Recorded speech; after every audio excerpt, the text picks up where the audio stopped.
কি সর্বনাশ করছে একটা মুসলমান হয়ে, গোটা মুসলিম জাতির আবেগটাকে শেষ করে দিচ্ছে টাকার বিনিময়ে। আমি হুমায়ুন কবিরের বাবরি মসজিদের ভিত্তি স্থাপনের 3 দিন পরে ঠোঁট তুলেছিলাম। অনেকে আমাকে ঠোঁট তুলতে দিচ্ছিল, বলছেন ভাই অযথা কথা বললে এক্ষুনি গাড়ি গালাজ করে বাপমা করে ছোট মোটা কথা বললে কিছু বলার দরকার নেই। আমি বলি এত বড় অন্যায় সহ্য করা যায়, এত বড় অপদার্থতা সহ্য করা যায় না। জাতির নামে বদজাতি। আমি মির্জাফরের নাম একা বলবো না, জগৎ সেব, রায়দুল্লভ, মির্জাফর এরা যেমন ভাবে নবাব সিরাজউদ্দৌলাকে সর্বনাশ করেছিল, সেই 3টে তালিকার 4র্থ তালিকা সর্বশ্রেষ্ঠ আপনার ধাপ্পাবাজ ধোঁকাবাজের 4 নম্বর তালিকা ইতিহাসে হুমায়ুন কবিরের নাম লেখা হয়, যারা জাতির সঙ্গে।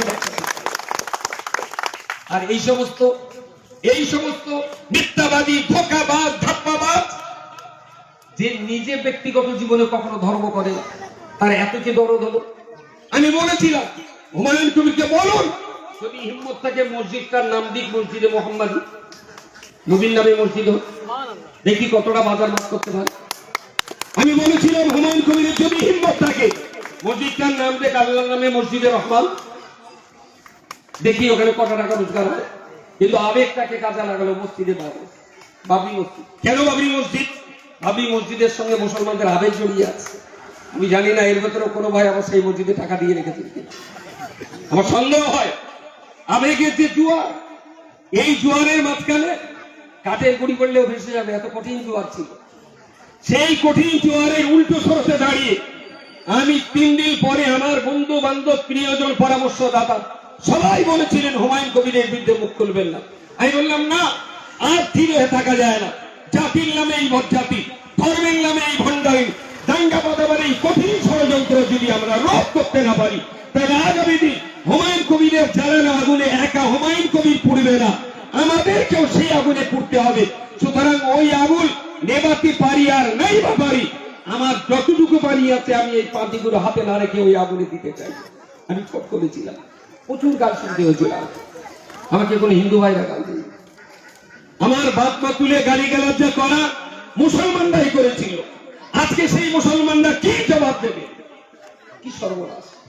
হুমায়ুন কবিরের ভিডিওটা কালকে দেখতে দেখতে আমি সব দেখতে পারি, আমার লজ্জায় রাগে ক্ষোভে আমার দেখতে ইচ্ছা হচ্ছিল না। একটু মাথা ঠান্ডা করলে পরে আবার দেখছি।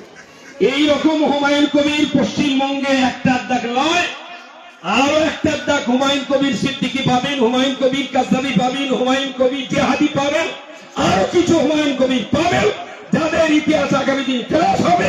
তারাও বিজেপির পান্তা পানি খেয়ে টেকুট তুলে মুসলমানদের দরদ সাজাচ্ছে। আসলে এসে মুসলমান দরদি নয়, এরা ঘুর পথে মুসলমানদের জয় করবার ষড়যন্ত্র। এদের থেকে আপনাকে সাবধান হতে হবে, আপনাকে বুঝতে হবে আবেগ ভালো, ধর্মীয় আবেগ নিয়ে জাতিকে নিয়ে খেলা করার কখনো ভালো। আমি খুব খুব সরল প্রাণ নিয়ে বলছি, আমি পলিটিক্স করা মানুষ না, কিন্তু আমার মনে হয় যে আমাকে পলিটিক্সে এসে যদি আবেগে ভাষা এই মুসলমান জাতি যার মাথায় যদি দুটো কথা বলে, তাদের জ্ঞানের দুয়ারে কুঠারাঘাত করে যদি দুটো মুসলমানকেও আমি ফিরিয়ে মূল স্রোতে আনতে পারি, তবেই আমার পলিটিক্স করা আমার সার্থকতা হবে। তাই আমার আজকে এই জায়গা। আমি রাজনীতি করার লোক নই, রাজনীতি করলে 2009 সালে আমি এমপি হতাম, মুকুল রায়ের আবেদনকে আমি প্রত্যাখ্যান করেছি। আমি বলেছিলাম আমি পলিটিক্সে যাব না, আমি শিক্ষা দীক্ষা নিয়ে থাকি, আমি ভালো থাকি, এইভাবেই আমার জীবন কাটবে। কিন্তু আজকের দিনে আমার মনে হয়েছে 35,000 আমার স্টুডেন্ট রয়েছে, 35,000 ফ্যামিলির সঙ্গে আমার গুড রিলেশন রয়েছে। সারা বাংলা জুড়ে কম বেশি ধর্মসভার ভক্ত হিসেবে আমার একটা পরিচিতি আছে।